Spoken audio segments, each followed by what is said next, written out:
All right, welcome everyone to another Mountain Man Monday. Today is live stream episode number 42 for August 31st, 2020. I want to welcome everyone that joins me live this evening from the Western North Carolina mountains and anybody who may be watching later after the fact on the Mr. Mountain Man YouTube channel. As always, all the live streams are archived under the live stream playlist, which you can find under the playlist on my YouTube channel.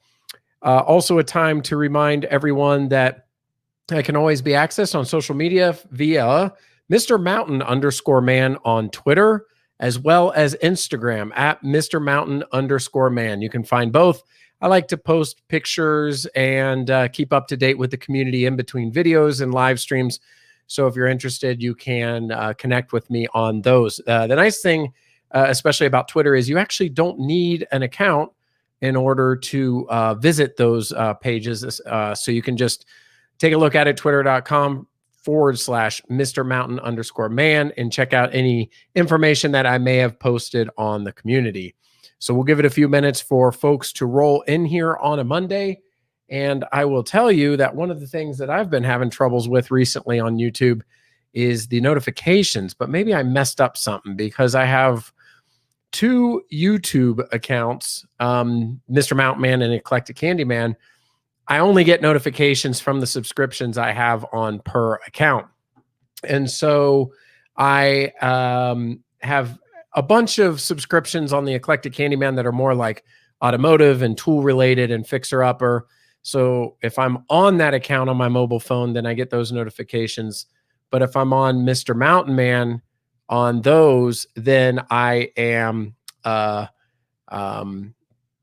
then I can see the subscriptions that I have on the Mr. Mountain Man side of the fence, and then I can see and all the people that I'm subscribed to on that side. So it depends on the last account that I left logged in under that as to if I get notified or not. So again, I hope everybody is having a great start to your week and everything is going well. Let's check out here and see. Again, we'll give it a few minutes. It has been a typical type Monday. Just a little bit exhausted, getting the week rolling. It's been a rainy day here in the mountains. Kind of gloomy. It's been getting a lot of rain recently. And because of that, it's kind of soggy and really humid. I don't know if it was part of the leftover remnants of the tropical storm or what came through, but we are definitely having some like southern Florida-esque type weather that has been happening right now. So it's just sticky and hot and humid. We got a few people rolling in here. We have Savannah Wilson, who is the first one today. So welcome to the Mountain Man live stream. And I hope you are having a great start to your week and a nice Monday. I was kind of going around saying that this has been a kind of a typical Monday, a busy day at work, lots going on, and a little bit dragging today, actually, like a little tired. So I hope you all are having a nice start to your week and also had a good weekend. We have the long weekend coming up for Labor Day is coming up next weekend. So there'll be lots to do in probably in a lot of areas. Even with the pandemic going on, there's just a lot of activities, even if they're outdoors, happening right now. And we've got Rita here. Rita, it's so nice to have you here this evening. Hello, Mr. Mountain Man. Had a big rain here today and had a big rain on Saturday. Yeah. So we got a clearing on Sunday. It was pretty nice yesterday, although it rained in the evening. And then Saturday was pretty nice too, but it's just been like 60% every day and just raining and humid. It's been going crazy. And we got Foxy Wolf here tonight. Give that Mr. Mountain Man, or give it that muscle on Monday, Mr. Mountain Man. That's a lot of M's, right? Give it that muscle on Monday, Mr. Mountain Man. I love the emojis. That's awesome and great to have you here, Foxy Wolf. As always, pull up a chair. All the regulars are here and just enjoying the conversation. Let's see who else we've got here. We've got Ted and Deborah Harrison. Hello, Mr. Mountain Man. Enjoyed your lumberjack video. That was a lot of fun. We'll definitely talk about that today, especially what happened after the fact, which was kind of nuts too, that I had no idea. We've got Nuri here tonight. Hello, Alan. Hello to you as well. I hope you are doing well and everything is going all right. Say hello to all the family, and I hope you're having a great start to your week. So happy to have you here tonight. That's fantastic. We've got, let's see, we had Ted and Deborah. Yeah, so we got all the regulars coming in here tonight. I was a little bit later. It's 8:30. So I said somewhere between 7:30 and 8:30, and I tried to stay honest to that. We got Dr. J, our show, our story. Only got a few, but wanted to stop in and say howdy. Once again, glad that you're doing well. I watched a couple of your videos this week as you continued on. You guys are just looking so happy and things are going great. So I hope you're doing well. And I'm glad that you could stop by, even if it's only for a couple of minutes. How are you guys doing? Let us know. Let's see. Yeah, so it's been a very full and busy week. How about you all? It's just been a lot going on. And if you were to look at the progression of my hair as these live streams have gone on, you can start to see it getting really long in the back. I need a haircut. I need a haircut. It's looking pretty wild. Like I was looking back at some of the clips of some of my old live streams or videos, and I'm like, good gracious, I look like a different person. But I haven't gotten a haircut recently. So, and it's adding to the heat right now because I feel hot. It is hot and muggy. So, yeah. By the way, hopefully everybody was also safe last week, because I know last week is when the heaviest storms were coming through Georgia and Tennessee and Ohio Valley and some other places. So hopefully everybody was unscathed and everything was okay with the tropical storm. We've got Jennifer Rathbone stop by today. Hey, Mr. Mama, hello to you as well. Hope you're having a great start to your week and a nice Monday. How are you doing tonight? And let us know. Thanks. I'm working day shift. I have to be up at 4 a.m. We are doing very well. That's great to hear. 4 a.m. Is that tough? Like, I have never been much of a morning person. When I was growing up, I had a paper route, and I had it for, I believe it was about 5 or 6 years. I had it all the way through when I graduated high school. And, you know, I had to get up early, which was a tough challenge. Like, even then, as a kid, I always seemed to be just a little bit late and having my manager get after me. And there were certain people in the neighborhood that they were early risers. And if their paper wasn't there early, they were mad. And then they would give my manager a little talking to, and then I would get talked to as well. So I never was really that great waking up early. Like, the earliest I used to have to wake up for that was like 5:30. And then they made me cut my paper route in half because I was always late. There's nothing like waking up in a panic when you miss the alarm, because my parents totally entrusted me to do my own paper route. And so the responsibility was on me to wake up on time. And if I didn't, it really was all on me. Everybody else was sleeping. So if you heard that bang on the door, like boom, boom, boom, boom, boom, you just wake up in like a panic, because all papers during the week had to be delivered by 6:30. And on Sunday, they had to be delivered by 7. And so it was crazy, because if, you know, there'd be times maybe on a Saturday, I might sleep in till like 7 o'clock and I'd wake up in a panic. So it was kind of crazy. So I've never been much of a super duper morning person. But here's the thing. Even though I'm not a morning person, I absolutely love the morning. I can't stand being a night owl. Like, I really don't like it. Like, sometimes I catch a second wind and I stay up late, and I don't like it. I would rather, like, I don't have one of those body clocks where I wake up every single day. And while I'm rambling on, let me make sure to say hello. We've got Lily is here. Just a quick hello. Help all is well with Mr. Mountain. It is all well. Very busy, but things are good. I can't complain. How are you doing? I hope you're having a great start to your week. How are things up your way? And Dr. J followed up with, I do well with early, but 4 a.m. is a bit too early for me, but it's paying the bills. Yeah. I mean, there's the job aspect, right? Like, you've got to do what you've got to do. And let me follow up before I ramble on too. Jennifer Rathbone says, I'm doing good. I had a great weekend with the family. That is the best kind of weekend. I mean it. Like, it's always nice to get things done. And I have a lot of weekends where I work during the week, and then it's like getting things done on the weekend, like fix this or pick up that or run this errand or do that. But, there's always kind of like, look back on the weekend, and if I don't spend enough time with the family, I feel like I don't feel like I did as well. So I totally get it. I think having a weekend with the family and just enjoying is A plus. That is like the best kind. So, and also hello there to Loggy Doggy. Great to have you here, Loggy Doggy. How are you doing tonight? I hope things are well with you. Let us know how you're doing. Lily said, all is good here. Oh, fall is definitely in the air. Cooler temps, but hoping for a beautiful fall season. Yeah, that's interesting. As far northeast as you are, I guess late August, you really could be starting to taper off. Here, as I mentioned at the beginning, it's hot and humid, and it's kind of gross. I think there's some remnants of the moisture from the Gulf coming up here.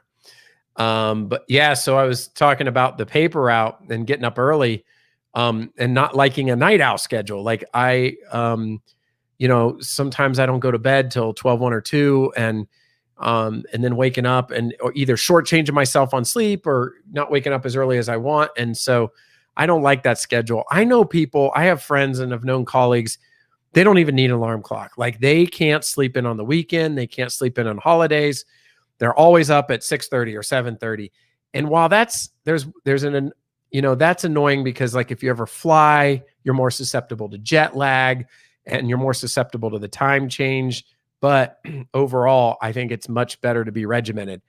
The advantage with me is because I don't have a really rigid sleep pattern. Like I do really well with flexible sleeping for like flying to a different time zone. Like if any of you all haven't seen, I made a video last year about this time when I went to Manila in the Philippines, which is exactly 12 hours different. It's exactly 12 hours different from the East Coast. So if it's 8:38 a.m. in the Philippines right now, I had zero issues. I basically figured out when to sleep on the airplane to change my mentality. When I landed, it was nighttime, and to me, it was nighttime, and I went to bed. That's pretty crazy. Most people can't do that, to be 12 hours different. But I have kind of that flexible schedule. But so that comes in advantage every once in a while. But for the most part, I don't like it. I would rather, and I also love the morning. The sun is rising. It's just a new start to the day. You can't do as much at night. Like once night happens, you can't do anything in the yard. A lot of places are closed. So ended up, watching TV or, doing something else or reading. So, yeah. So anyway, there's your story about me on my sleep because of what Dr. J said about having to wake up at 4 a.m. We also have Todd Rico here tonight. Hello, Mr. Mountain Man and everyone. How are you doing tonight, Todd? I hope you're doing well. Let us know how you're doing. Having a great start to your week and hopefully a great Monday, because Mondays aren't always a lot of fun. It's when the weekly grind starts, depending on when your work week is. And so anyway, the one of the goals of the Mr. Mountain Man or Mountain Man live stream is to kind of end the tongue-in-cheek, Monday fun day with some fun, actually, and hang out. Foxy Wolf says, I hate to sleep and rarely sleep. Oh, I'm good on just a couple hours most times. Yeah, that's another thing. Like there are some people that can sleep on or manage life on very little sleep. And I guess everybody's a little bit different, but there are some people that only sleep like 4 hours a night or 6 hours. And then there's others that need 7 or 8 or 9. I don't know. I tend to get like 6.5 probably. I'd prefer 7.5. Sometimes less, sometimes more. It was weird. I wear this Fitbit religiously. Like I always wear this. I don't know if any of you guys wear this. This is a few years old. It's called a Fitbit. I think it's the HR or something like that. How many steps do I have right now? 6,423. It tracks sleep. A couple months ago, one night I was exhausted. I mean, exhausted. And it was the weekend. And I went to bed at like 8 or 9 or something. I don't know. I slept a ridiculous amount. And the Fitbit registered like 11 hours of sleep. Something like that. I don't know what it was. And I went back because I wear it every night. And I scrolled through and I figured the last time I got that much sleep was probably around Christmas break or something. And I looked back and I hadn't gotten that much sleep in 3 years. It was crazy. So, yeah, I guess these days, kids, life, work, busyness, house, doing stuff. I mean, time to sleep later. I just don't, I just don't get a ton of sleep all the time, but enough to stay healthy and manage and, be able to do well mentally. I don't super shortchange anything down to the 2 hours or whatever. Let's see here. I skipped one. Todd said, no matter what time I go to bed, I wake up 5 hours later, wide awake. Yeah. So Todd, I think you just joined. I was just going through that about the people who have the regimented sleep versus flexible. I tend to be flexible. As I mentioned, I flew to 12-hour different time zone and I was just fine. There's other people that the 1 hour time change in the spring and fall throws off their whole body clock for like 2 weeks. So that's a pretty cool thing too, that no matter when you go to bed, it's just like a 5-hour sliding scale of what time you wake up. Rita says, I go to sleep around 2:30 or 3 a.m. and usually get up around 9. Yeah, a lot of times that, I might stay up that late. So you're a night owl too, Rita. And then do you like that schedule, or would you prefer, if you could, to like go to bed 11 and wake up like 6 or 7? I just tend to get annoyed by my own sleep schedule if I stay up late. Because again, like especially mostly on the weekends, not so much during a week when I'm working, but on the weekends, if I'm up and out and about, I can start, I could exercise or run to the store, run to the grocery, or fix something in the house, or spend time with the kids, or do whatever I need to do. And then if I sleep in, I feel like I've lost half the day. Loggy Doggy says, my cat Pepper girl always wakes me up on the weekends. I think she's afraid I'll be late for work. So yeah, you got somebody that won't let you sleep in and get out of rhythm with the sleeping when you're supposed to be able to get a few extra hours. So yeah, that's crazy with the pets. We have a dog, and when he was younger, I think he would kind of start whining early in the morning. It's been a few years, but now he's pretty good. Like he just kind of waits around until everybody's going, and then he wants to go outside. Rita said, I'd like to go sleep sooner, but I never can. Yeah. So Rita, the only time I found that I can start shifting my clock is if I'm forced to wake up earlier. When I was taking the kids to school, or if I had an early plane flight or something that kind of forced me. And then if I force myself that day to stay up and not take a nap. So let's say one day I have to wake up like 5 or 6 or 7 a.m. and then I am forced to stay up the whole day. Then that night I'll be so exhausted, I might naturally go to bed at 10 or 11 or 11:30 or something like that, and then get up again early. And if I repeat that, but it's easier said than done. If it was that easy, I'd shift the old schedule. Foxy says, I can go to sleep at 4 and up by 5, or go to sleep at 3 and up by 4. My grandmother hated sleep, so I must have taken after her. Holy smokes. You're saying like you can get an hour of sleep and be okay? That's incredible. Like, yeah, I definitely need a little bit more than that. Or a lot more than that, maybe like 6 or 7 times more than that. But I tell you what, you can get a lot done if you're riding on just a couple hours of sleep. Ted and Deborah said, since we retired, we go to bed around 2:30 and get up around noon. I don't know if my mom or dad are lurking around here. I know at times they, as retired folks, have also enjoyed kind of a later schedule like that. Might enjoy an evening movie, or just staying up chatting or listening to some music. And then, yeah, there's no reason to get up. So, and maybe not, the to-do list isn't so big of, stuff to do. And so, yeah, they enjoy, working, just sleeping in, doing whatever, whatever time you want to get up or not get up or sleep in, you can do whatever you want. How about a quick radio check and video check tonight, since I typically am susceptible to some choppy video. Let me know how it looks tonight thus far. Hopefully it started out pretty nicely. My pups cannot stand when I do not go to sleep. Yeah, like our dog too. And we, over the years, we've had a couple of dogs.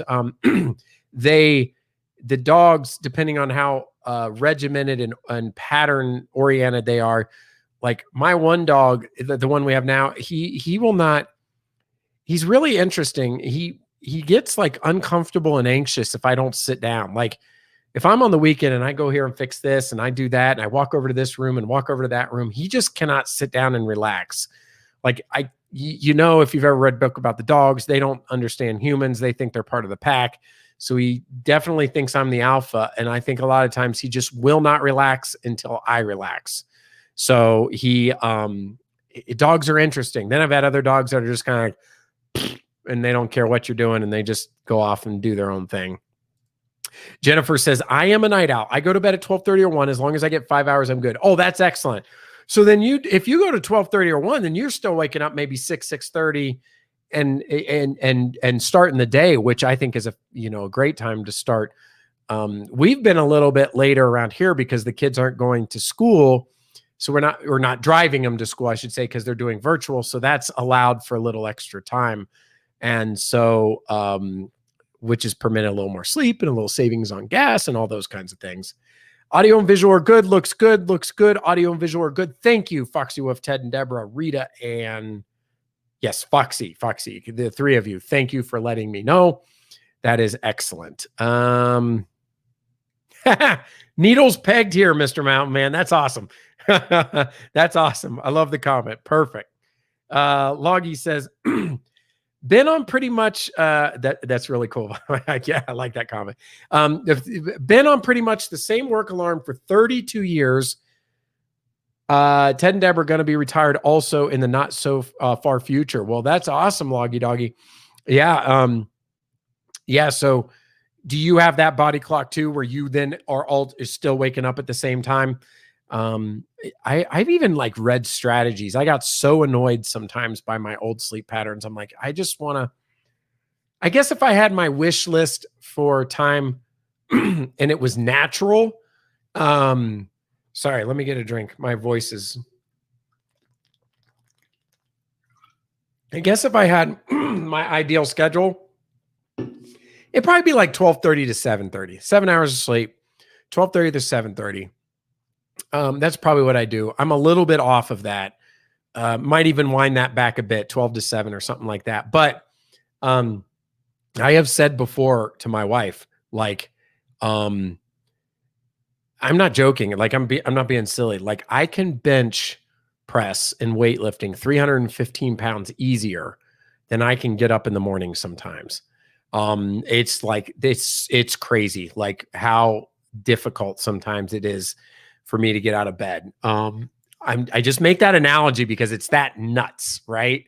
Like sometimes it feels like I have anchors on my head. So, I try to have water, to drink a lot of water and maybe some coffee or green tea to get up going in the morning, something very natural to kind of help the day get going. But yeah, sometimes it's crazy in the morning. Hey, Mr. Mountain Man and all, here's hoping all are good. Hey, AZ Rock, how are you doing tonight? Let us know how you're doing. And I hope you're having a great start to your week. It's good to see you here tonight. And as always, there's a few of you that are here like every week. And I just want to say to everyone who's here, even if you don't chat, I really, really appreciate everybody who comes to hang out and have a good time in these live streams. Pardon me on my voice. I am so sorry. I really enjoy it, and I hope you guys have a good time as well. It's really cool to see you folks each week and to hear what's going on kind of from week to week in everybody's life and everything like that. So, and then again, not everybody wants to chat.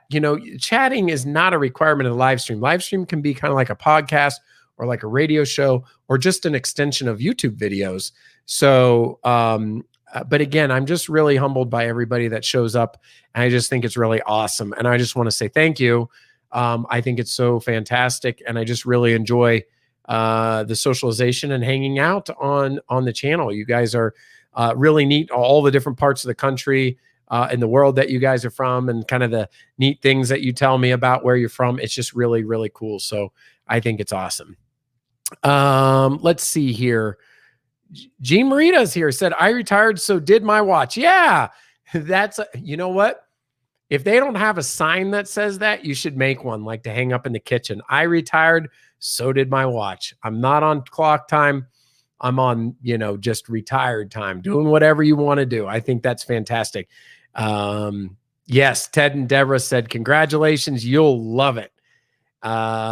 Rita said, Monday live streams are always fun. It's always great having you here, Rita, and everybody else.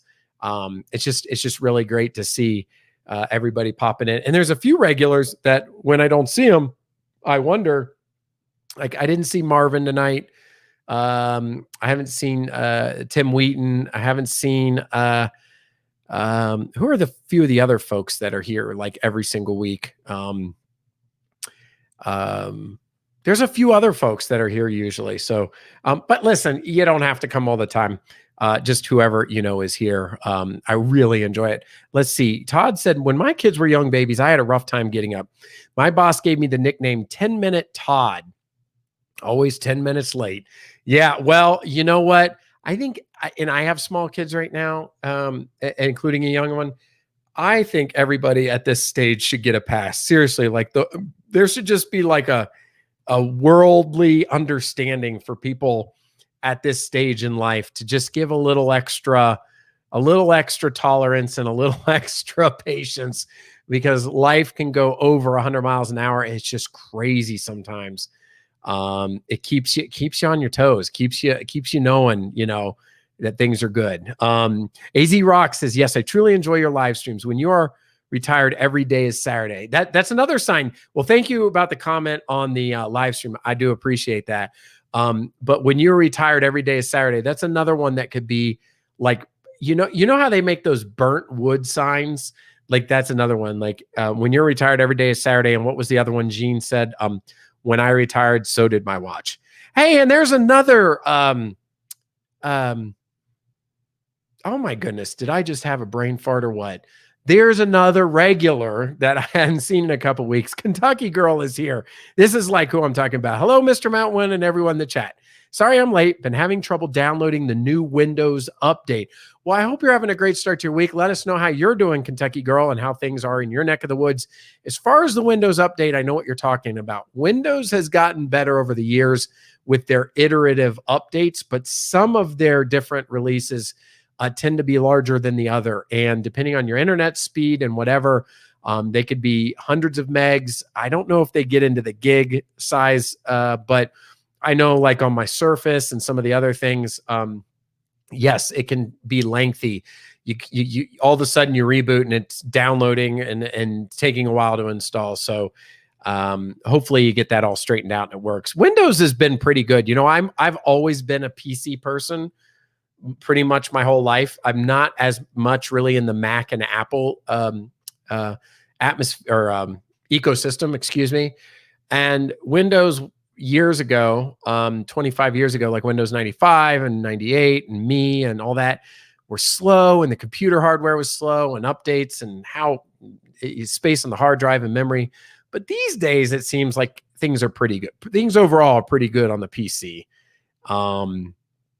So hopefully you get that fixed. Glad to have you here, Kentucky Girl. Hey, we got another regular. Chad Loveless is here. Hey, Mr. Mountain Man and everyone in the chat. How are you doing tonight, Chad? I hope you are doing well, having a great start to your week. Let us know how you're doing and how everything's going your way. We also got Hike with Mike, who's here as always as well.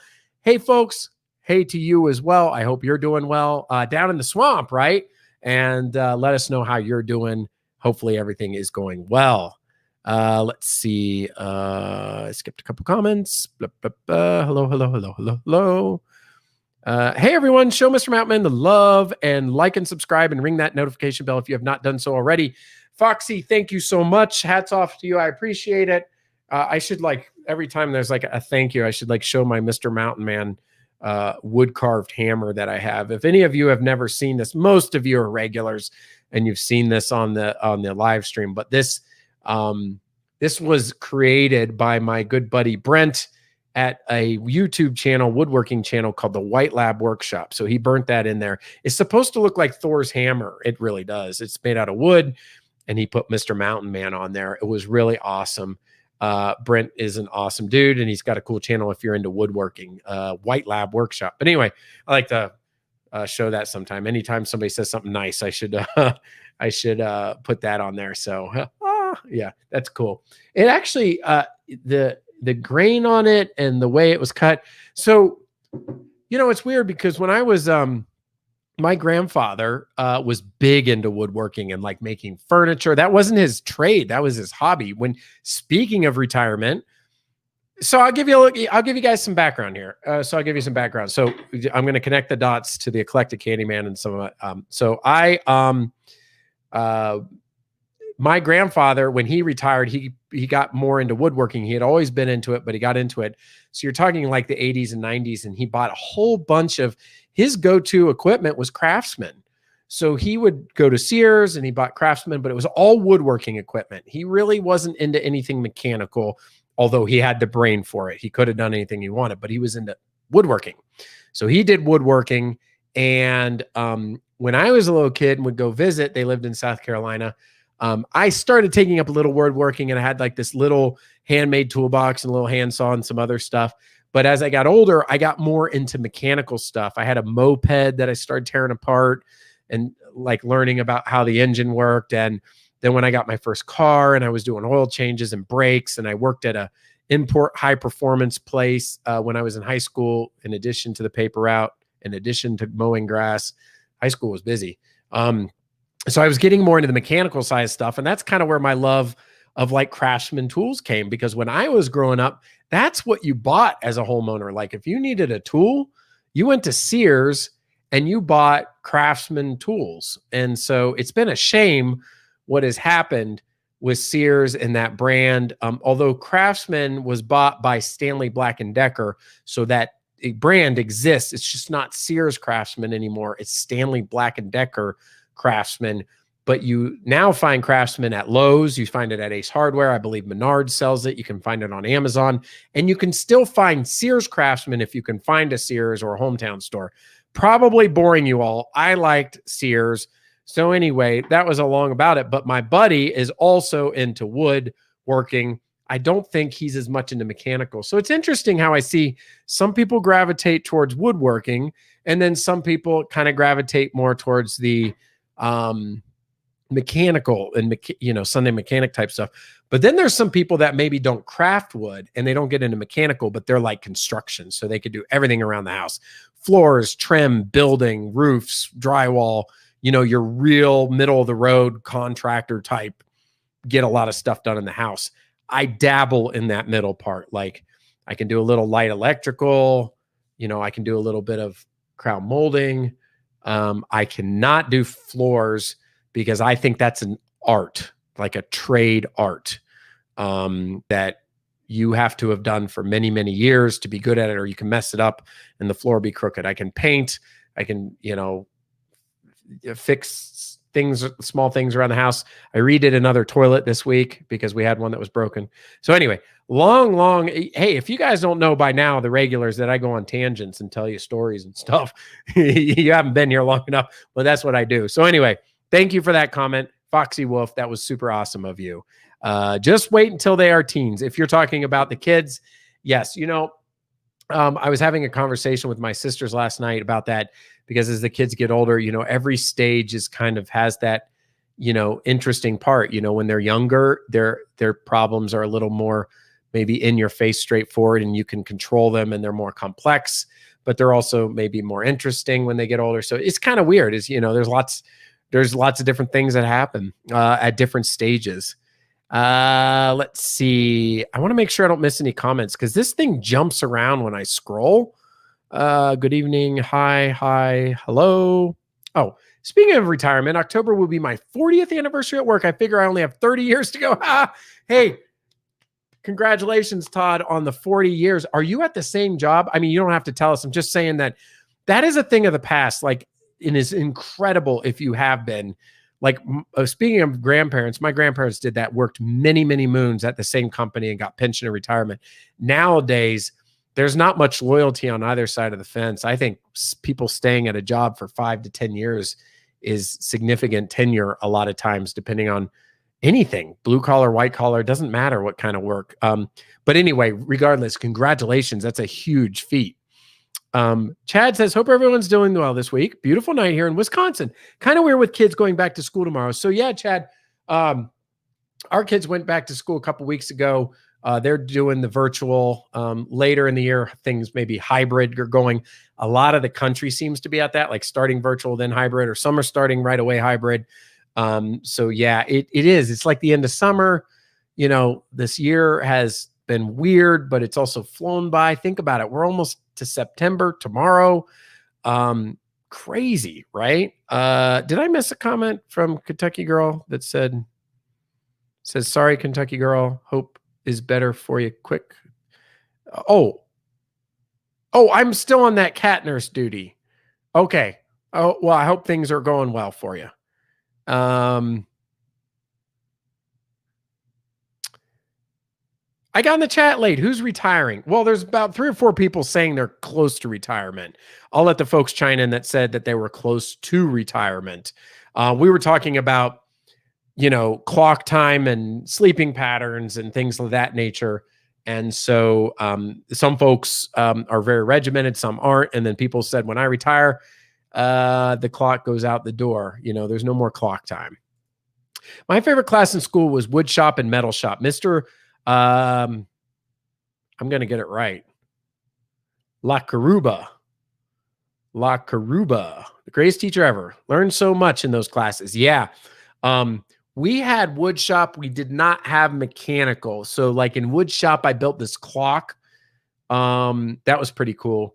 Like it was one year we had half a year was home economics and the other half was wood shop. And it was only 1 year, like 8th or 9th grade. And that was it. It was back to just regular classes. He does a good job on woodworking. I've seen a lot of his videos. That's in reference to, I believe, White Lab Workshop. That is awesome. And speaking of which, I don't think Faye is around today, but Faye has been on our live streams, an old friend, and she has a woodworking one called Sunshine Woodworking, I believe is what it's called. She did leave a comment on my last live stream that it was back up and running. She does a lot of cool stuff with 3D printing and making pens, like pens that you know, and like with the 3D printer, pretty cool stuff. Nothing I have experience with, but if you like that kind of thing, maybe she'll stop by. Kentucky Girl, where my son works, they sell Milwaukee chainsaws. So that's really cool. I want to get into that tonight too, Kentucky Girl. Don't know if you saw my Instagram post, but so I've been doing a lot with chainsaws recently, but Milwaukee.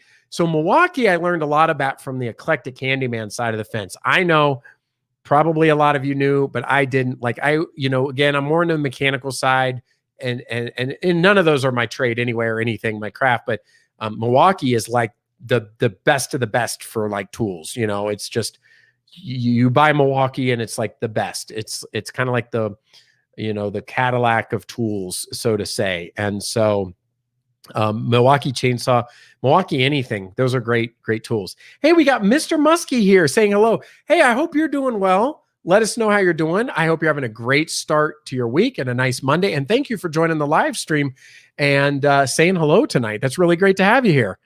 Mike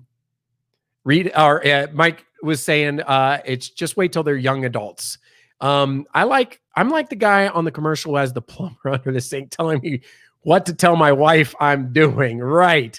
That's awesome.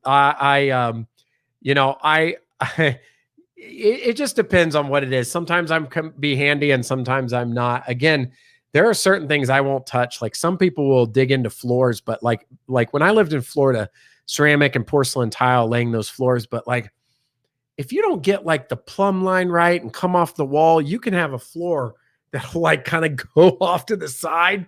You can be a disaster and have to pull that stuff up. So, yeah, but that's awesome, Loggy Doggy. That's a great looking thing. Nice, Todd. I'm at 32. Congrats. 32 years on the job. Another caught for you. And you have to let me know, by the way. Oh, there's Faye. I see Faye. I was just not in the chat far enough. Let me go down. Mr. Muskie says, Waynesville looks nice. So I've been to Waynesville a few times, Mr. Muskie. It's in west of Asheville area where I'm located, but that is a beautiful area. So I don't know if you're from there or you're talking about visiting there, but yes, Waynesville is a pretty area. Here's Faye. Faye said, hi, Alan. I hope you're having a great week to start your week.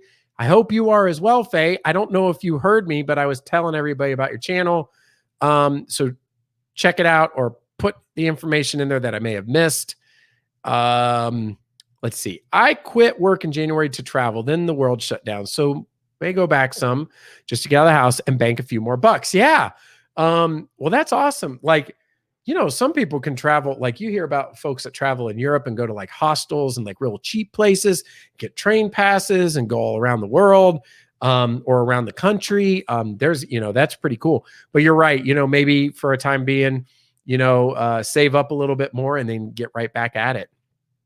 I build customer furniture for a living. Yeah, that's awesome. Like, again, my grandfather did a little bit, but it was only for the family and himself. Real wood furniture is like the best investment. Like, I'm sitting at a desk here that's pretty nice, but you know what it is? It's all basically like MDF, with that covering on it, that veneer, that fake, like everything, like all furniture until you spend over like $1,000 is like MDF covered in that outside. What is the right term for it? It's the plasticky fake looking wood cover, veneer, vinyl. I don't know what it is. Somebody will correct me. But real wood furniture is like the best investment, like for the dining room, if you have one, or like your kitchen table, or just, a couple of pieces of wood. That's really awesome. AZ Rock, I've been retired for 1.5 years and working over 50 years. At first I was lost, but it didn't take long to get the hang of it. Yeah. A lot of people, until you catch your wind, find a hobby, what you're into, there's so much to do and to be interested in. My grandparents got really into like doing landscaping around the house, or like woodworking, or my other grandfather, played bocce, like, and got into bocce leagues and like golf leagues and did stuff like that. So, there's, I guess, sky's the limit, right? Like, what are you all into? We've got X Country Adventures. Hello, Mr. Mountain. Hello to you as well. Thank you for coming to the live stream. I hope you're having a great start to your week. Tell us how you're doing. And by the way, I like your avatar. We have parachuting, looks like dirt biking, off-roading, and four-wheeling. That is really cool. That's the cool thing about this software, is I can see everybody's avatar a little bigger. I like that. That's really cool. X Country Adventures. And welcome again. Faye says, Sunshine Woodworking on YouTube. Put a diamond painting pen video out there. It cut off. Need to pull it down and edit it. Same name on Facebook. Yeah. Editing is one of the behemoths of getting into being a YouTube creator. It's takes 3 times as much time as shooting the video itself. But it's, how you end up crafting the output. One of the things I have seen, Faye, on channels like yours, and I think you're already doing it, is sometimes instead of creating an edited video, people just live stream. I saw this guy building a model, like a little, when I say model, I don't know if it was a model car, a model figure, some kind of little model. I don't know why it showed up as a recommended video on my Eclectic Handyman channel. I click it one night. The guy pointed the camera down at his desk, and it was just like his hands and his voice. And it just was like a 2-hour live stream of him building this thing and, using an X-Acto knife to shave pieces off and put pieces together. And then he didn't have to edit the video, but people still found it interesting. So it might be an idea. Todd said, same job, same boss, different company. He first hired me when I was 18 and 21, and he was 21. He started his own business in 98. Now I was his employee number 1, still plugging away. That is amazing. Again, you just don't hear that anymore. People working even more than 10 years at the same company. So that's a real feat, Todd. That is really, really cool. That will be me, AZ Rock. Foxy Wolf said, Mr. Mountain Man, Instagram and Twitter are at Mr. Mountain_man. That is correct. Thank you, Foxy Wolf. And a little shout out to all of the moderators on the channel. Again, we have a small channel here, but that, post links and help out and do things and keep this running smoothly. I want to thank you. Thank all of our moderators. And that's really cool. Let's see. Oh, I'm actually getting behind. Back in the day when I was in school, no shop class for me. I had home ec class. Yeah, that's what I had. And guess what, Kentucky Girl? I built a roller blade, a Pello roller blade. And so I had it for years and years, and then I got rid of it. Yeah, that's what I learned, how to sew the little Pello shaped like a roller blade. X Countries Adventure says hello all. And AZ Rock says, Loggy Doggy, it was so weird at first, even though you look so forward to it and have plans. Okay. Yeah. Yep. About retirement. Mr. Musty says, I'm in Pennsylvania. Well, I don't know if you're a Steelers fan, but I'm a huge Steelers fan. Go Steelers. My porch, I did it and ended up looking off. I will let it to the professionals next time. I know, I think I remember, but I'm not sure if it's the same. Maybe you telling me that. And yeah, I just, like, I would do floors, like if I had somebody teach me and they were doing it alongside and maybe did it a few times. But if you think about it, all right. So when it comes to mechanical, a bolt in, a bolt out, that's very binary. This bolt goes here, this bolt comes out here. I'm not saying it doesn't get frustrating. Bolts get stuck, they get rounded. You have to get creative about how to take it off. You can't fit tools into certain areas. But again, it's a bolt in a hole and a bolt out, and it's very binary. Stuff around the house and woodworking is an art. There's so much gray area. You cut this too big, too short. You don't glue this thing down. You don't cement this thing right. To me, it's just something I defer to professionals when it's a trade that takes years and years and years to figure out how to do. Waynesville, party next time. Wayne's World reference. Yeah, I love the Wayne's World movies. Wayne's World 1 and 2. I have those on VHS, I think. No, I don't think. I know I do. I used to love those movies. And Carowinds, the park by us in Charlotte, had a Wayne's World section when it was Paramount owned, because Wayne's World was made by Paramount. So there's a little fun fact. Hey, Marvin, I mentioned you earlier. I was talking about all the regulars that come and how much I appreciate it. And I was mentioning a few people that when I don't see them, I just kind of wonder. And you were one of them. Glad to have you here tonight. Don't worry about being late. I'm glad you're here. How are you doing? And I hope you're having a great start to your week. Let us know how you're doing. Particle board. Yes. Particle board furniture, MDF, with the, again, that coating on the outside that's made to look like wood grain, but it's not. That's it. Formica, that stuff on the outside. It's like a print of wood. So all of your, what's that mid-range kind of cheap company? Sauder. Do you guys know that furniture company, Sauder? Sauder. I've had a lot of solder. I've had like solder cabinets. I think I still have some in one of our rooms, like bookshelves and stuff. It's really good, and it's not bad stuff. It's not a keepsake. It's something that when it wears out, it ends up by the garbage can, or somebody's selling it on Facebook Marketplace for $10, or pull it away for free, kind of thing. No plywood or pine in my shop. Okay, plywood, I understand. Pine is pine to you because what is it too hard or soft of a wood? I don't keep a database in my head of the types of woods, or just not something you like to work with. Hey, Marvin was wanted to let you know that I did look at your webpage. Nice. Now I have a face to go with you. Yes, I should do that too. I as soon as I get off this live stream, it's like back to family mode. And then I kind of forget myself sometimes. That's really cool. Mr. Muskie, do you do stuff like Roycroft and Stickley? Oh, that's interesting. I don't even know what that is. Okay. Mostly figured maple and walnut. Yeah. My grandfather used walnut, cherry to build furniture. Some of the stuff he made for us as kids, because it went in the kids' room, but he still stained it and everything, was made out of poplar. But some of the dining room furniture he made for my parents was made out of cherry. I don't meet the YouTube requirements yet, but wanted to start live streaming as soon as they let me. I thought you could live stream, Faye, with very few. I didn't even think there was a subscriber requirement. I have to go back and look. All it is I think verify your account and make sure all your information is. Once you enable it, it does take 2 or 3 days for it to actually work. By the way, maybe what you're talking about, you cannot mobile live stream until you have 1,000 subscribers and so many hours watched.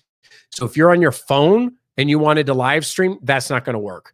Like right now, this is not a phone. This is a computer that I'm using a webcam. So you cannot mobile live stream. Like even my channel, I can't mobile live stream. There's ways around it. Like Dr. J was talking about Prism and some other software, but in YouTube, I can't mobile live stream, but I can with like a laptop or a tablet or a main computer. So if you need to be portable and want to be out in the garage, if you have like an iPad or a Surface and can hook up a webcam, you should be able to live stream. Let's see. Yes, it is beautiful wood. I like the quarter sawn oak craftsman look. Very cool. That's awesome. I admire anyone who could work with wood. True artist. Yes. About the most I do is maybe cut some 2x4s, and not even for construction, maybe for like a block for the jack that I'm jacking something up or something like that, a car.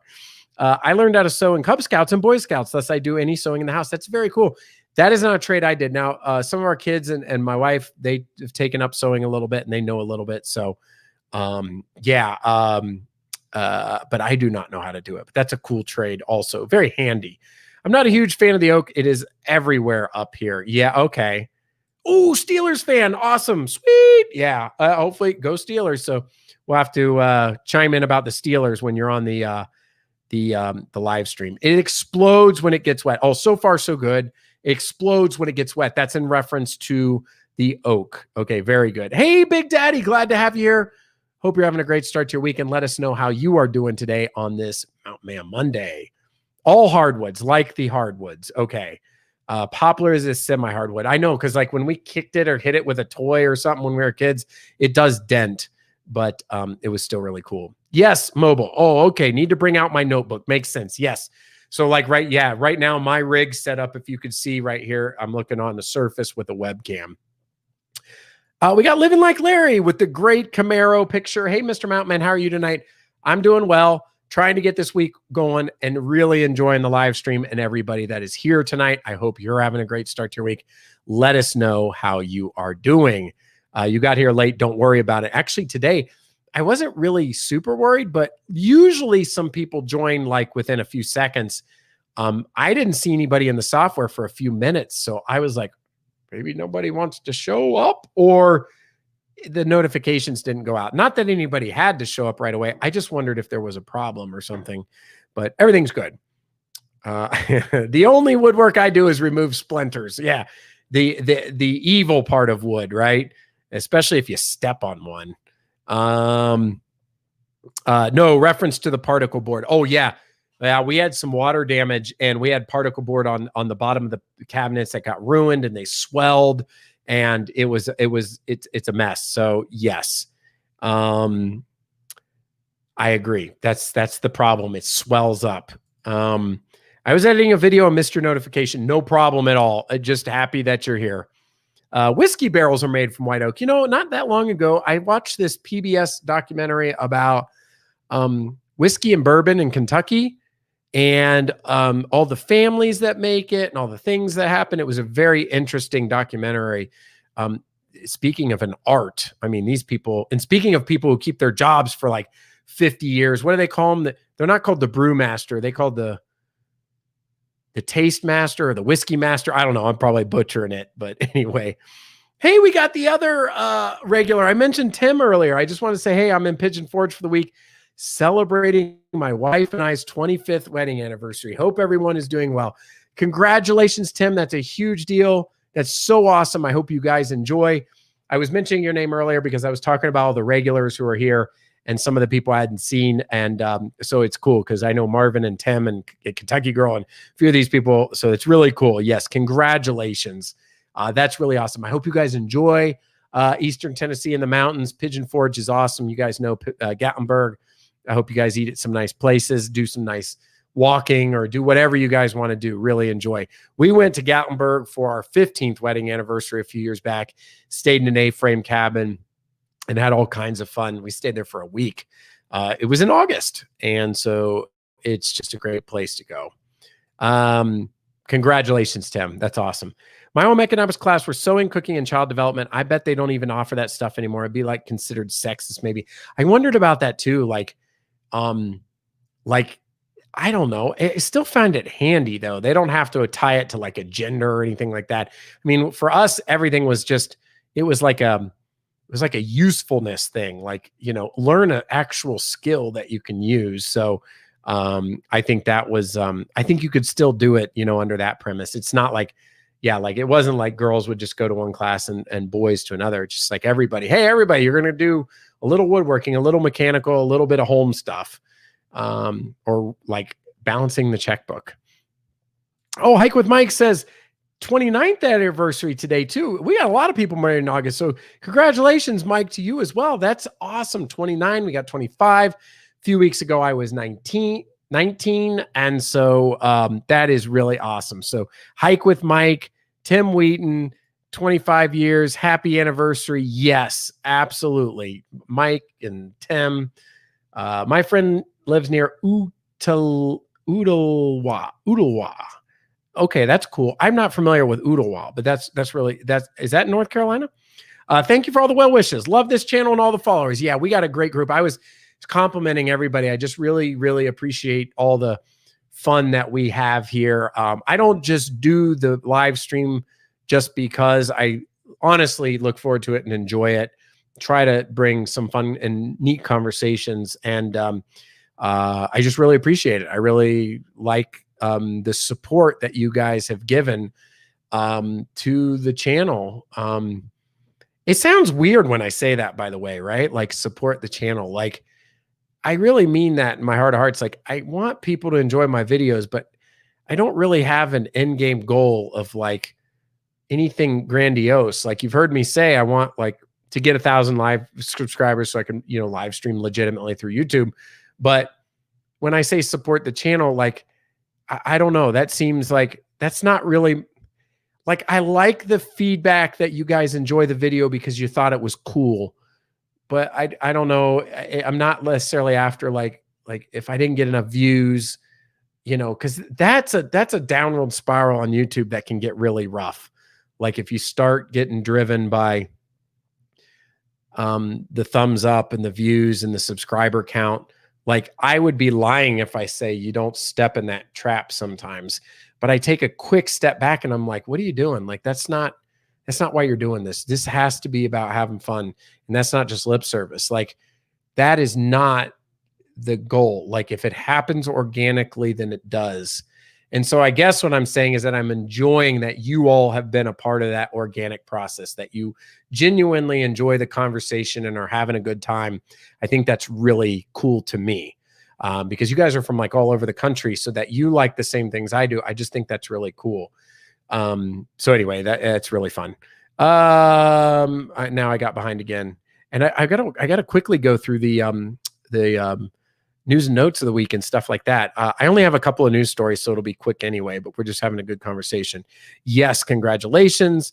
We had a lot of football players and lots of guys taking home ec. Yeah, and in my grade, again, it was everybody. I want the 70s back. Yeah, we can do more home ec and shop class and stuff like that. But I don't know if they're teaching that now or not, or if they have trades and stuff like that. Yes, another happy anniversary and congratulations to Hype with Mike. In Neat Chat, Tennessee. Okay, Tennessee. Okay, near that. Okay. Yes, congratulations. Hey, we got the reviewer here. Hello to you. I hope you're having a great start to your week. Thank you for stopping by and let us know how you are doing. Yes, happy anniversary to everyone. Celebrating our 22nd anniversary in 2 weeks. Going to the beach in a couple days in Gatlinburg. Are you going to Myrtle or the Outer Banks or Florida? I mean, you don't have to say, but if you want to, we like the beach too. We really wanted to go back to Myrtle this year. If you guys haven't seen, I have some videos from last year where I went to Myrtle Beach. It's just with the whole pandemic and stuff, we decided not to this year, and we really missed it. We would have gone to Myrtle this summer. That kind of stinks that we didn't make it there. I like this. Be right back. That's awesome. Letting us know. That's cool, Mr. Muskie. Ted and Deborah said, I'd go for the 60s. I like 60s muscle cars. I'll tell you what, I could sit there and talk a lot about that. Kentucky girls, no guys were in my homecoming either. Homecoming or home ec? Let us know what you meant on that. We went to Maggie Valley on Saturday and heading to Asheville. That's fantastic. I hope you guys have a great time. There's so much to do. The Blue Ridge Parkway, Chimney Rock, the downtown, the food, the culture, the Biltmore, Grove Park Inn. Lots and lots of fun stuff to do. You guys will have a great time. And Maggie Valley is a cool, quaint little place. There's some little shops down there and some other stuff. You said you already went there. So that is fantastic. I hope you guys have a wonderful, wonderful time. I am with you. I like to post and share information and have fun. Yes. You're talking about the goals of YouTube. Yeah. it's just, it's a lot of work as a hobby. We're talking about woodworking, we're talking about mechanic, and we're talking about YouTube. And by the way, I wanted to share some with you all. I'm thinking about making a couple of videos about some of the stuff I do on my channel, like, you know, that's not related to travel, but some of it, but that might be helpful. But yeah, I just want to keep it. I guess, again, I just enjoy the organic process of you all enjoying this legitimately, and, you know, and growing this community. It's just it's just really awesome. You will get there, Mountain Man. You're very real, and we love that. I think it's how Yitz did it. They are so real and positive. You'll make it soon. Yeah. Their goals are different than mine, because with Will and Don, who I absolutely love, I haven't seen them in a while. And I know they're doing well because I watch their videos. They do it full time. They have goals of, you know, growing it, and rightfully so.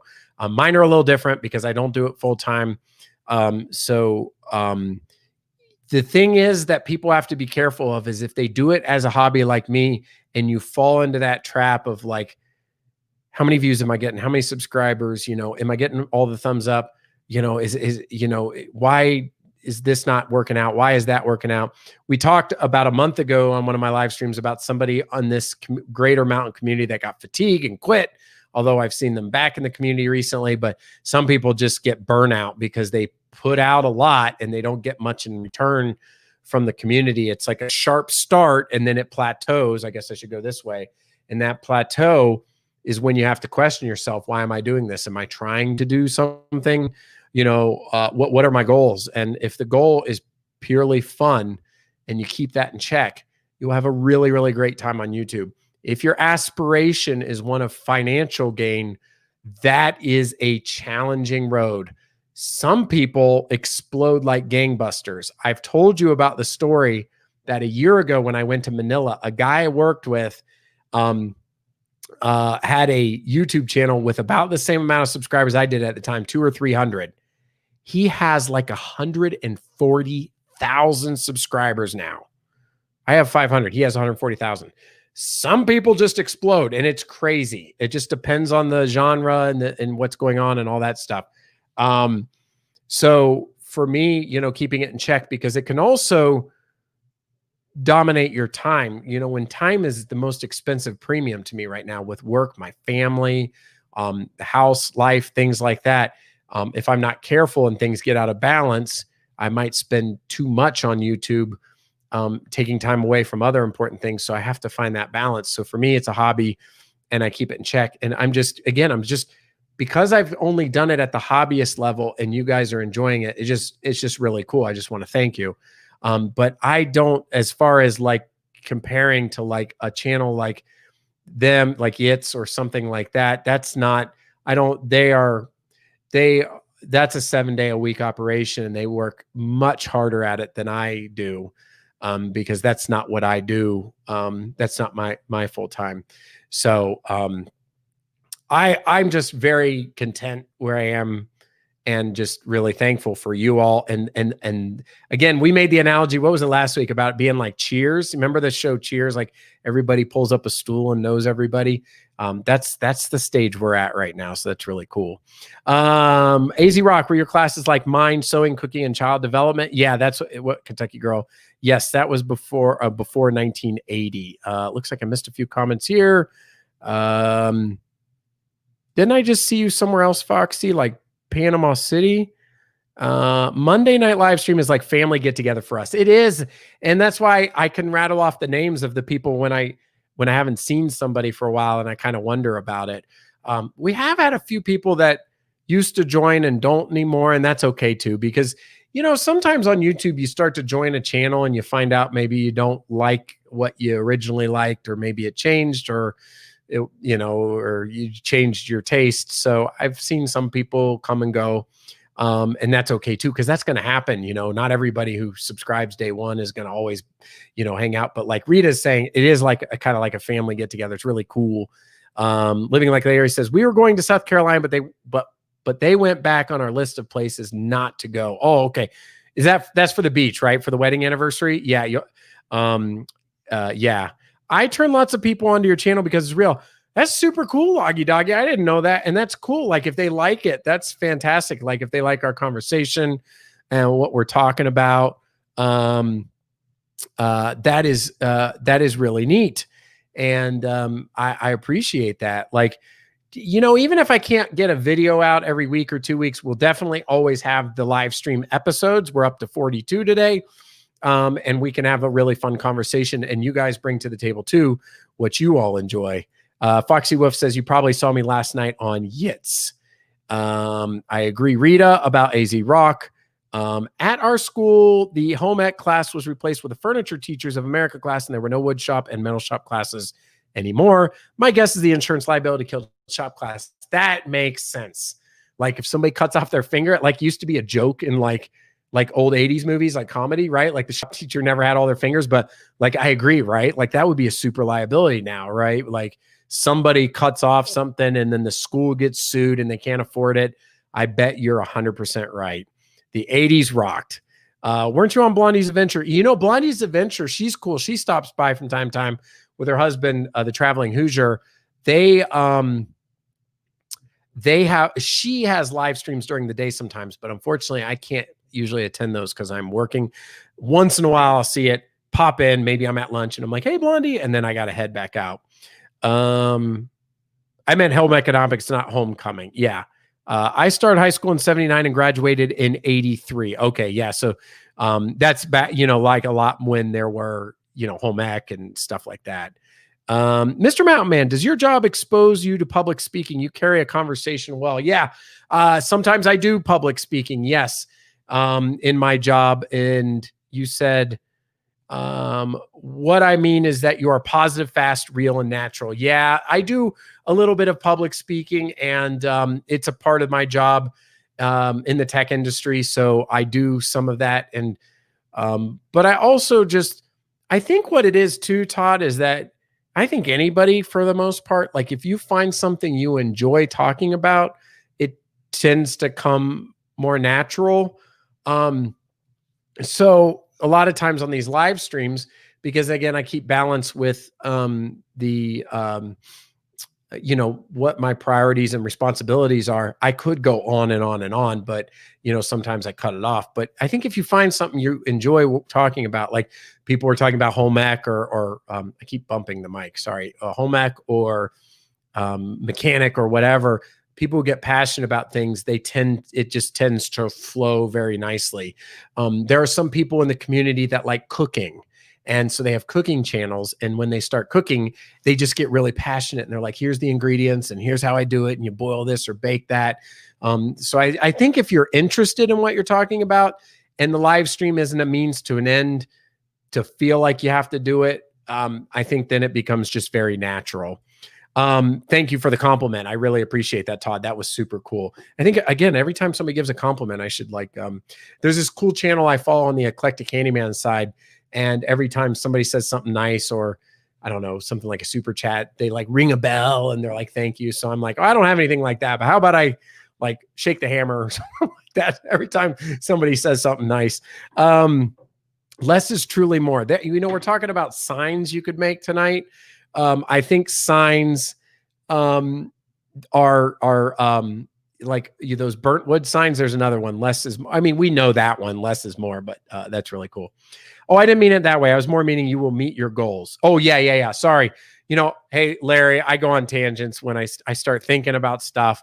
But yes, but it didn't matter if you meant it that way or the other, because that's typically the goal. Like, here's the thing too, that you would, I'd be lying if I didn't say, again, I want it to happen organically, but I also want people to enjoy the video. Like, so to me, it's not, here's my mindset. I really mean this.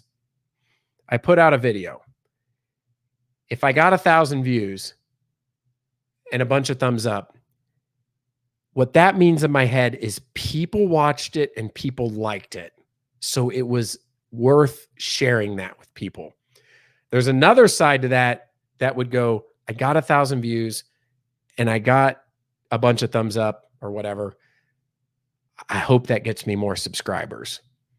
And there's a different mentality. I want to be in that boat of, I got 1,000 views. people really thought that was cool. So that's what's awesome, because you do put your time and effort into it. If nobody watches it, I'm not gonna lie, that's deflating. And the thumbs down thing is kind of deflating. Everybody says it's an interaction on YouTube, so it shouldn't matter. The problem I have with that is that, so some people say thumbs up or thumbs down, it's considered an interaction. I've read this in articles. And so you shouldn't care. But it's not necessarily true, because well, first of all, nobody knows the YouTube algorithm, because it's proprietary. It's IP. Nobody's allowed to know that. It's all speculation based on behavior and output of how YouTube acts that people try to reverse engineer. And second, when you thumbs down something, like if every time if on my channel, I thumbs down videos from Florida or Disney World, which I don't, but let's say I did, it would stop recommending to me Disney World videos. So if people thumbs down my videos, they're not going to be recommended to them.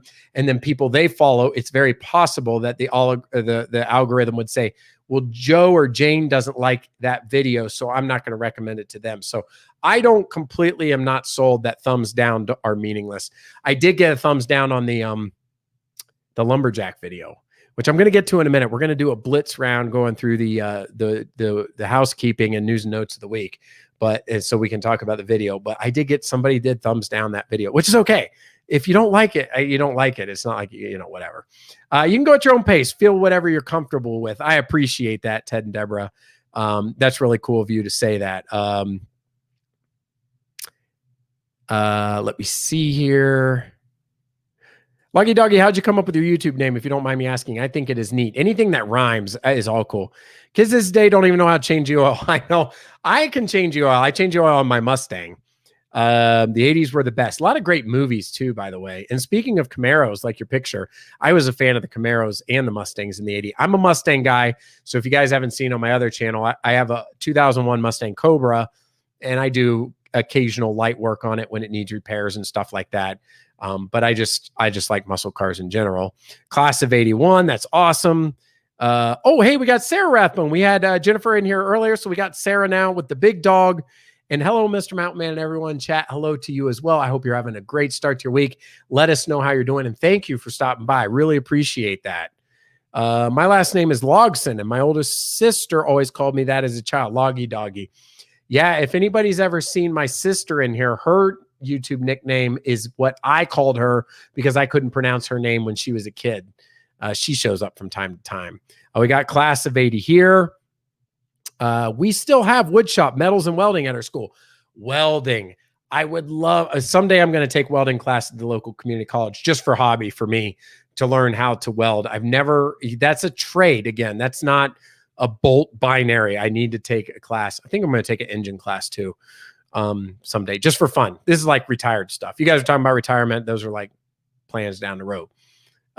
Looks like a bunch of us graduated in the early 80s. I'm late 90s, so I'm a little bit behind that, but is that your Mustang you are working on? Yes, that is my Mustang on the other channel. That's my 2001 Mustang Cobra. I'm the oldest one here, class of 72, AZ Rock. Okay, so class of 72. Then you probably did see like the height of the muscle car era, 68, 67, 68 to 71 before the oil embargo, and then all the horsepower cut, insurance stuff, and all that junk going on where horsepower dropped down to nil. Child in the 70s, I used to call my guy friend's dog. Cool. You need a hammer sound effect, right, Faye? When I do that, like, or like something like that. I call my dog Dog. Mr. Muskie. Yeah, that's cool. Your tangents are cool, Mr. Mountain Man. The only downside of the tangents are I get like 10 minutes behind on the comments, and then, I'm reading comments from like 15 minutes ago. I think there are trolls that go around giving thumbs down just to shake you. Yeah. Larry, I don't know what, I think you joined the channel a while back, but there was a point in time at one day, all of a sudden, somebody went across my entire catalog. You have to remember percentage-wise, and did 3 thumbs down on every single video. It was definitely like, speaking of blitz, it was a blitz because it happened within like a 10-minute period. You're right, it was a troll. But the problem was percentage-wise for me, that was kind of heavy because maybe the video only had 10 thumbs up. So all of a sudden it went from 100% likes. Maybe people would enjoy it and getting recommended to all of a sudden it got dogged. Speaking of dogs. So anyway, a lot of thumbs downs are coming before vlogs and live streams even start. Something is rotten there in my book. Yeah, YouTube has contemplated removing that, and they've also tried to build in a way to combat, what do they call that? What was the term? It was like basically, I can't believe I forget the phrase. It was in the article. It's where people do it maliciously. It's like bullying. It's like YouTube. Bullying is not the right word. It's just where people want to attack a channel. And we talked about that last week. I told you that Tampa Aerial Media had made an incredible video of Asheville, and somebody had created like 20 troll accounts because every comment was almost the same in a same style of username. Asheville stinks. Don't tell people to come here. Stay away. It's awful. Thumbs down, thumbs down, thumbs down. Got super attacked like none of their other videos. So it's kind of crazy. You just answered my question. That was about the Mustang. Ted and Deborah, what kind of car is that in your icon picture? Ted and Deborah. Oh, let me guess it before they say. Is it a Miata? Is it the white car? Let me see. I'm going to jump down to one of theirs. Is that a Mazda Miata pulling a trailer? Let me know. Ted and Deborah, class 80, go Mustangs. That's right. I have a 65 Mustang. Sweet. Mr. Muskie. Is it, what size engine is in it? Let us know. What color too? The original 64.5, then you have 65. What a classic year. Don't get rid of it. Doesn't matter what engine. That's a sweet, sweet, awesome car. It's an 06 Miata. Yeah, I didn't guess the year. Class of 92 here. It's cute with the little matching trailer. Yeah, so we got Faye on the 90s and we got myself in the 90s too. That's my Camaro. Just bought it in May. My youngest daughter just started college, so I wanted my dream car. Bought it, drove it for 3 weeks, and it's been in the shop since. Oh, shop because of repairs? I hope not. That stinks. I used to have a 1969 AMX, among others. Great muscle car era. There are some really awesome channels that I follow on my Eclectic Handyman side. One's called oh, come on. Oh, I got to pull those up. Classic Car Memories. Hold on. I have to look this up. Because you know what? Just because everybody's talking about it, give me 10 seconds here. Let me just look this up because you guys might like it. I'm sorry for anybody who doesn't like cars. I just thought you might enjoy this. I'm going to rattle off a couple of them. Oldcarmemories.com. It's whatever reason they put .com in their name. Old Car Memories is a really cool channel. They have like the old, what did you say? The AMX. Yeah, just all kinds of cool stuff. That's a fun one. Motor Week has the classic episodes from the 80s. That's most of the ones that I'm showing here. But anyway, check those out. Yeah, cool. The Mr. Mountain Man Hammer can't touch us. Would that be the noise? Yeah. I started my channel a couple weeks ago and I made sure to tell my wife not to get upset over bad comments and thumbs down. Hopefully if it's a new channel, nobody's doing that yet. Living Like Larry, let everybody know what your channel name is. Is it just Living Like Larry? Is it about cars or what are you doing? Let us know. Yes, it is Mr. Mountain Man. I guessed it. And I didn't cheat. I didn't look at your comment. Love Mustangs too, but I love Camaros and the GTO. Did you like, I should do an Eclectic Handyman live stream because then I won't bore people with cars. Did you like the GTO that came back out in the 90s, for Pontiac dissolved with that 5.8 or was it a 6-liter? I forget. I like the 69 Charger. Awesome car. My first car was a 69 Mach 1 428 Cobra Jet. I bought it in 12th grade for $2K. Are you serious? Because that's a sweet car. The 428 Cobra Jet. Yeah, my eyes are that big for a reason. I mean, that is a nice car. I had a Calendar with a black Mach 1 with the Cobra Jet engine. I mean, that's just an awesome, awesome car. I hope you still have it. And if you don't, yeah, wish you had it back. First car, 64 Pontiac Tempest. Okay, cool. Todd and Loggy Doggy said, I like the Javelin. It was a really cool car. 289, nice in that 65 Mustang. My first car was an 89 Honda Prelude. I'm a truck guy. Yeah, I haven't gotten too much into trucks, but a lot of people do. The lift kits and the engines. Lots in the truck world, the Jeep world, the truck world, the muscle car world. Lots with that. Ragoon red convertible. Before I forget, let's do a blitz round, 10 minutes, go through news and notes of the week. Hang with me here, guys, and housekeeping. Starting off with housekeeping, let's go over to, as always, let's have a little fun and talk about what happened on the Mr. Mountain Man Instagram channel this past week. So starting with, let me make sure you guys can see my screen. Yes, you can. All right, starting with the, there was a new video. If you haven't seen it, it's called Mountain Lumberjack Adventure. I got a new chainsaw and a splitter. I had an old tree that had snapped and I cut it up and I did some log splitting. I really like the video editing in it, some of the slow-mo and some of the piecing together. I had a lot of fun putting that one together. If you haven't seen it, check it out. Let me know what you think. Like I said, obviously somebody didn't like it. They put 1 thumbs down, but it was a lot of fun. Here's the crazy part. When I get to the next picture, I'm going to explain it. Little did I know what would happen this week. Midweek, very unusual. I did a little bit of grilling because I was so busy last Sunday that I didn't get to grilling. So on Tuesday, or it was Wednesday, grilled out some ribs, some chicken sausages, some hot dogs, and some corn on the cob. That was, I don't normally grill out in the middle of the week. So guess what? Couple days, I released that video on Tuesday. I think Wednesday, I am not joking. This huge, like 60-foot tree fell over on its own. Thank goodness it did not hit the house. It just basically fell in the yard. So here I am yesterday, got the old chainsaw out. This thing was a monster compared to what you saw in that video. It would have been a much better video to do this tree than it would have been the other one. I just had no idea. So it was like my yard was coming after me because it was like, oh, you think you're good cutting down a tree? Well, guess what? Boom. And what was interesting was the middle of that tree was starting to rot out in the middle. So it, I think that was the culprit. It just fell over. It wasn't wind. It wasn't tornado. It just fell over. But yeah, so there's a picture. There's a picture of the tree. It's hard to do justice there. It was really long and pretty thick. There's me getting ready to start the chainsaw.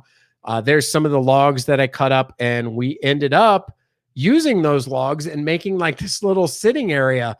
That log here in the bottom left corner was the remainder of the base of the tree, and it rolled down the hill. That stinker was super heavy, and I put that other log below it, and then I used my new Craftsman sledgehammer and pounded rocks under the underneath so it wouldn't continue to roll down the hill. So you can actually sit on that log or you can sit on the other logs there. So anyway, that was pretty fun. And then this was from yesterday. This was yesterday's cookout. Did burgers. That is asparagus this time, not corn on the cob, and ribs.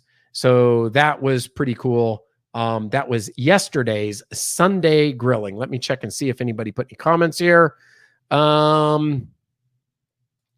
Trucks are more practical for swamp camping. Yes, they are. Yes, they are. Absolutely. You can't take a little rear-wheel drive sports car into swamp camping. You are absolutely right. My first car was a 71 Le Mans, excuse me. That was 5 shades of orange. I bought it for $100. Bondoed it, yeah, and spray painted it black. Sweet. You almost needed a new camera after that last vlog, as you said, bloopers. Yeah. So Foxy Wolf, I forgot that when that camera fell, I said, blooper. But I also put like, it wasn't that great to stick around. But after my ending credits and all that, I had another blooper where a log didn't cut right. And then I was like, oh, that didn't turn out well. So I didn't know if people had watched that blooper too. Good thing you were not out there when it fell. No joke, Rita. You are 100% right. That tree would have killed somebody. And I don't know if it was loud or not. Yeah, you wouldn't have got hit on the head and been like, ooh, what was that? That would have crushed somebody. So, yes. Kind of makes me wonder, like when I'm out in the yard, should I be wearing a helmet? Or, I mean, that's overkill, but got tired of standing. Yeah. That's right. Looks delicious. Nice sitting area. Thank you. Sitting area is cool now that you just need a fire pit. So here's the only thing, Rita, I saw your comment. Per our neighborhood, we are not allowed to start fires like that down in that area. And I understand why. I kind of think back to like the Gatlinburg fires and stuff. Like you would never want like on the mountain, like something like that. So yeah, we're not allowed. We have like a fire pit on our deck that like is one of those you get like, I think I got it at Big Lots. That's, you know, the self-contained propane one, but we are not allowed to start fires like that. So we could cook a s'more, run down there and eat it. But nonetheless, I thought it was cool with the logs and they're very sturdy. So it's pretty cool. Yum. Yes, it was. And hey, Kenneth Oaks, I hope you're having a great start to week. Thanks for joining the live stream. And I hope you're having a great day. And thank you for joining us. Next up, I just wanted to show the Eclectic Handyman. I did link to it in the video. You guys do not have to watch this. You may not be interested. That chainsaw was basically discontinued. It's a Craftsman Pro series that I really wanted, and I paid like $70 shipping from Florida like a year ago to get it. I'm very happy with it. It's basically a rebranded Husqvarna. Anyway, that's that video is there. And then my other videos on the Eclectic Handyman. Just thought I'd mention it. So if people are like, why does he keep talking about this handyman thing? That's my other YouTube channel. So cool. I said I'd do it quickly. Let's go to the next thing, which is the, oh wait, Chad said something here. What are you going to do with all that wood if you can't have a fire? It basically sits in the yard. Yeah. Oh, well, if that was a rhetorical question, like, yes, that's really cool what you did with the sitting area. Exactly. That's how I recycled it. Split it for fun. Or I guess if I get enough of it, I could sell it, right? Like go on Facebook Marketplace or something. I don't know, or give it to somebody. Yeah. I love to grill also, even up till the snow comes. Tastes better grilled to MW. I must have missed the MW, but yes, I grill year round. I don't care if it's snowing, raining. I grill. I'm not just like, oh, it's Labor Day weekend, Memorial Day weekend, and July 4th. I grill 3 times a year and I close it up. You guys know by now I grill year round. I try to grill for the family once a week. Sorry, me. Oh, it tastes better grilled to me. Yes, it does. I should have figured that out and been more resourceful. It was me. So yes, I agree with you completely, Chad. So quickly, news and notes of the week for August 31st, 2020. It is 2020. Share screen. This will just take a minute here. Guys see it? Okay, Great Smoky Mountain. Let me turn off the banner. Great Smoky Mountains National Park is reopening more campgrounds, picnic areas on September the 3rd. So, you know, because of everything that's been going on with COVID, you know, a lot of things are closed. Now, I am not into camping that much. Not that I just grew up a city kid, but if you're into camping, it's worth reading. It's worth hearing about this. More campgrounds, picnic areas, and horse camps will be open in the Great Smoky Mountains National Park just in time for the Labor Day weekend. Following guidance from the White House, Centers for Disease Control and Prevention, and state and local public health authorities, Great Smoky Mountains National Park is increasing access across the park. Beginning on Thursday, September 3rd, the following additional areas will be accessible: Abrams Creek, Balsam Mountain, Big Creek, Cataloochee, and Cosby campgrounds. Big Creek, Cataloochee, Round Bottom, and Toe String horse camps, Look Rock picnic areas, and Little Greenbrier Road. It says we are pleased to be able to offer more opportunities for visitors to disperse and recreate. Goodness, what am I reading here? I can't even speak. And recreate in the park in time for the Labor Day holiday and our busy fall season. The park superintendent said, the park has experienced record visitation this summer, and we want to remind everyone that we need your help more than ever to keep the park protected and clean. Of course, we have talked about that several times here on the Mr. Mountain channel. Please keep the park clean. Parks, anywhere we go. It's like a lot of heathens go out and they think that like they're at a football game where even it's not that acceptable, but like some people do tailgate and leave their trash by the car because they pay for parking and then somebody cleans it up, you know, et cetera, et cetera. But like when you're in the national parks, nobody's coming there to clean after. So it's just proper to leave the parks as we found them because we want them to be pretty. As I mentioned last week, I told you guys about when we went back to Metcalf Bottoms Park, the bathrooms in the Great Smoky Mountains National Park were the most disgusting thing I've ever seen. you wouldn't even want to use it. You'd rather be going to nature in the woods. They were disgusting. Speaking of, like we were talking about decades, it looks like they were built in the 50s and they hadn't been cleaned in about 15 years. And that's the men's bathroom. I feel bad for the women's bathroom. So anyway, the whole point of all that tangent is keep the parks clean. Next up. Oh yeah. So I've been talking about it, normally this weekend we're getting ready for the Apple Festival here in Western North Carolina. That's a picture right there. This is from WLOS. Area growers see new opportunities amid changes to the North Carolina Apple Festival. And they have a little souvenir face mask there that has the decoration of the 74th annual. From the article, 14 area apple orchards and growers will be taking center stage as Hendersonville 74th annual Labor Day weekend Apple Festival goes remote. It's not the same festival people are used to seeing.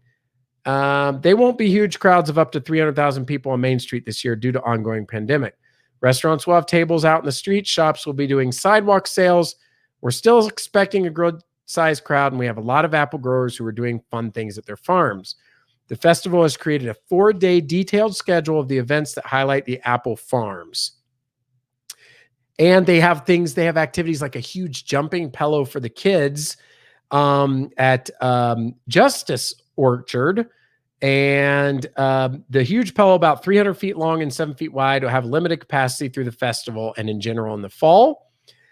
We are regulating group sizes on it. We'll be doing it in 15-minute increments. So small groups of children on the bouncy activity will need to space out, and ticketing for any orchard picking will be outside, and the farm is using cardboard boxes instead of traditional baskets for customers to take to the fields. They have half bushels and peck sizes they can pick up. There's no need to return to the main hall to weigh the apples picked. People can simply pick and go because they'll prepay. The growers have always sold large amounts of apples during the festival, but Justice said even while the festival is going remote, business at the orchard is up. That's a great news for the apple growers. I think the experience and environment is selling itself this year. People are ready to get out. What better way to social distance than to be on a 100-acre apple orchard picking your own fruit? And they have line queues set up, and they're social distancing, and everybody has to wear masks, and they have the festival apple mask. So if you go to visit our growers this year, you'll see they're wearing the official Apple Fest face mask. I don't know what plans hold this weekend, but I would certainly like to go out and see the apples at some of these orchards if the weather holds up. Pick some apples. It's kind of the unofficial start to fall, even though the weather won't really dictate it as last year. If you watched my Apple Festival video, that was about 90 degrees that day. It was really hot. Next up, we have a little bit about the Biltmore. So the Biltmore here in the Asheville area will be open for fall and Christmas seasons and releases the fall color forecast. From the article, it's been a rough year for tourism in general and a historic year for the Lavish Estate, which for the first time since World War II locked the gates in March and temporarily furloughed most of its workers.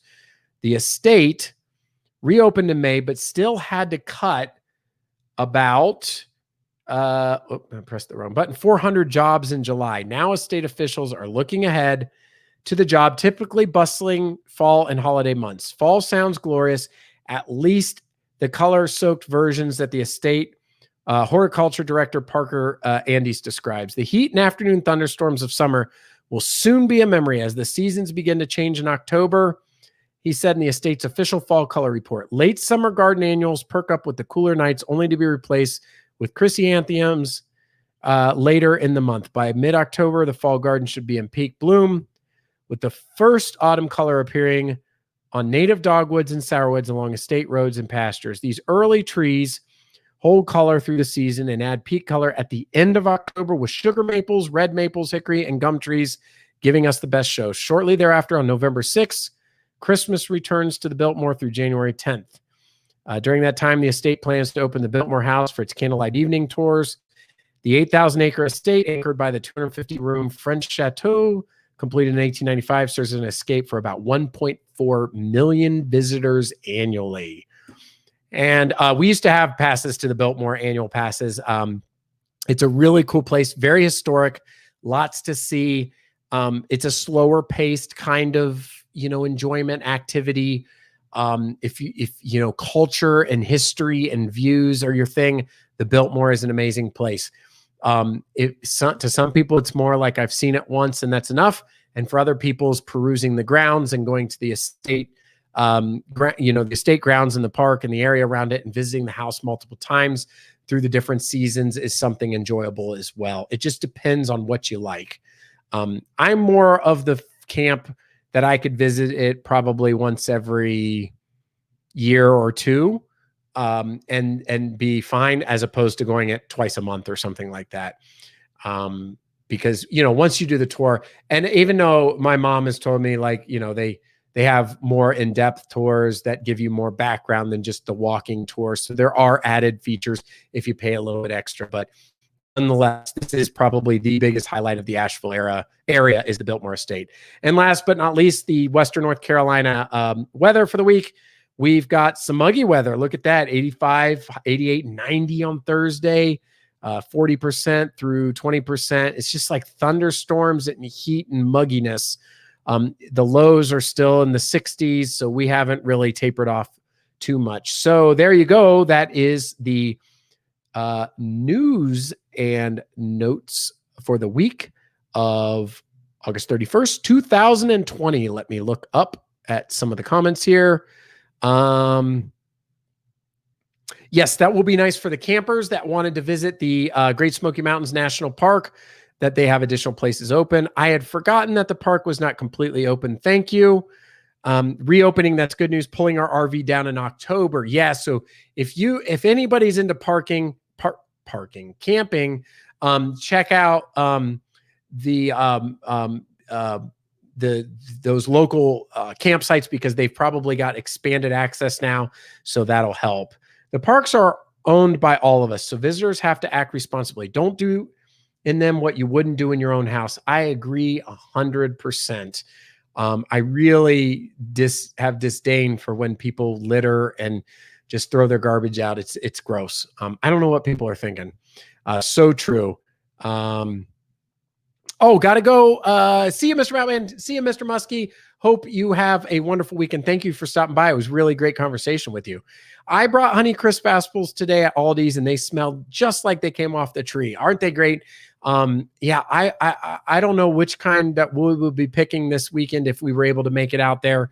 But it would be really cool to kind of get into the fall, kind of feeling, and help support the local apple orchards. Spend 20 or $25 and pick up, a peck or whatever, a bushel, maybe some apples. Christmas at the Biltmore is pretty neat. That's when I went the last time, was at Christmas time. It's beautiful. The lights, it is really neat. I can't say anything negative about the Biltmore. In fact, the one thing that was cool and we didn't take advantage was back in April, May, when the pandemic started, they were throwing amazing deals for annual pass holders. They were like, we're taking $100 off and giving you 3 extra months. And I was tempted, but we had just bought Ripley's passes we weren't using. We had bought Chimney Rock passes. And I was like, I don't know if I want to buy the Biltmore passes as well. So we did pass on it. Good night, Mr. Mountain Man, and everyone in the chat. It's 10 o'clock. My family wants the Roku. Well, thank you, Kentucky Girl, for stopping by. I am too going to be wrapping it up in just a few minutes. I love how they decorate the Biltmore at Christmas with all the Christmas trees. It is incredible. I mean, people fly here to Asheville just for the Biltmore, and I understand why. There are some fantastic books on the history about the Vanderbilt family and the Biltmore estate. Here in Wisconsin, we actually have cooled down a touch. Feels nice for a change, as long as it doesn't get cold too fast. Yes. Well, there's another neat place. I think, Chad, we had talked about before, House on the Rock there in Wisconsin is an incredible place. I would love to go there. Just to go there again, or actually make a video. Alex Smith, I believe was his name, the architect that created that house. Anyway, I think we talked about it before because you're from Wisconsin. House on the Rock. Very, very awesome. Good night, Faye. Enjoy chatting. Have a great week. I hope you have a great week as well, Faye. High 90s for me. Supposed to rain today. Saw nothing but sun. I know you guys have been in a drought. I don't know if it was like feast or famine when the rains came through from the storm that you had mentioned. Parking is camping now. I keep telling my wife we are going to go sell everything and start boondocking. She isn't in for it yet. Yeah. What state are you in, Foxy? We're in the 80s in Ohio now. I am in deep South Georgia. Yeah, that is still very hot, and it probably will be till late September or October. I think that's it. I think we had a wonderful week. I want to live in the South so bad. And Alex Jordan, thank you. I said Alex Smith, Alex Jordan, House on the Rock. Thank you, AZ Rock. Got Rock in the name for correcting me on that. I thank you for correction on that. I think we've had a wonderful live stream. I want to thank you to everybody that came here. I hope you had a great time and a great conversation.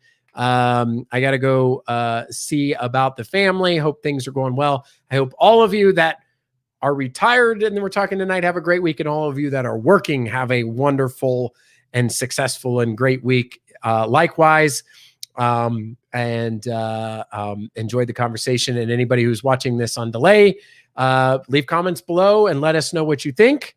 And let's say we have a good night from Chad and yes, and Todd, and I missed one. Loggy Doggy, be safe and have a blessed week. Thank you for moderating. Yes. Sorry, didn't mean to cough in it.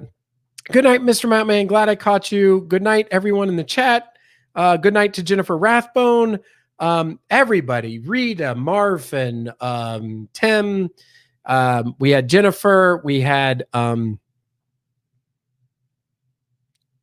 who's the other Rathbone? Oh my gosh, I'm missing. I'm so embarrassed. Like, you're gonna be mad at me. Like, it's Jennifer Rathbone, and then we have the other one with the dog. I'm gonna find it. Anyway, Sarah Rathbone. Sarah, good night to you. Foxy Wolf, Mr. Muskie that was here earlier, Living Like Larry, Hike with Mike, Todorico, all of our family and friends here that are here.